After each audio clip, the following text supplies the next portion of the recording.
Hi, I'm doctor Neelma Asian Begumpet. Doctor గారు, వినికిడి పోవడం అన్నది లైఫ్ లాంగ్ ఉండే కండిషనా అని చెప్పి ఒక క్వశ్చన్ అడిగారు.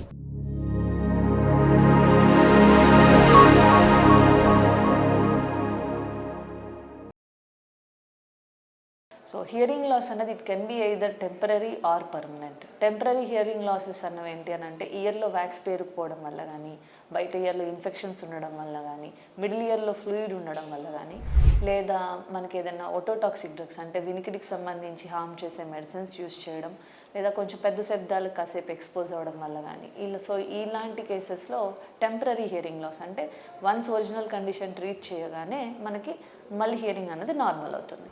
అదే పర్మనెంట్ హియరింగ్ లాస్ అంటే ఎప్పుడు లైఫ్ లాంగ్ ఉండే హియరింగ్ లాస్ అన్న దానికి రీజన్స్ ఎలా ఉంటాయంటే ఏజ్ రిలేటెడ్ హియరింగ్ లాస్, ప్రెస్బైక్సిస్ అని అంటాము. 160 దాటిన తర్వాత సాధారణంగా వినికిడి తగ్గిపోవడం అనేది జరుగుతుంది. ఇంకా నాయిస్ ఇండ్యూస్డ్ హియరింగ్ లాస్, పెద్ద లౌడ్ స్పీకర్స్ లాంటి శబ్దాలకి లాంటి వాటికి, లేదా పక్కన బాంబు పెళ్ళడం ఇట్లాంటి వాటికి ఎక్స్పోజ్ అయినప్పుడు వచ్చే హియరింగ్ లాస్. అండ్ ఇంకొకటి కంజనైటల్ అంటే పుట్టుకతోనే ఉండే కొన్ని వినికిడి లోపాలు ఉండడము, లేదా ఇంజురీ టు ఇన్నర్ ఇయర్ లోపలి చెవి భాగానికి దెబ్బ తగలడం వల్ల కానీ, లేదా కొన్ని ఓటోటాక్సిక్ డ్రగ్స్ వల్ల కానీ పర్మనెంట్ హియరింగ్ లాస్ అన్నది రావచ్చు. పర్మనెంట్ హియరింగ్ లాస్ కేసెస్లో ఏంటంటే we have different type of solutions like hearing AIDS కానీ, కాక్లియర్ ఇంప్లాంట్స్ వాడడం కానీ, లేదనంటే ఇవన్నీ కుదరని కేసెస్లో సైన్ లాంగ్వేజ్ నేర్పించి పేషెంట్కి కమ్యూనికేషన్ని ఇంప్రూవ్ చేయడం జరుగుతుంది.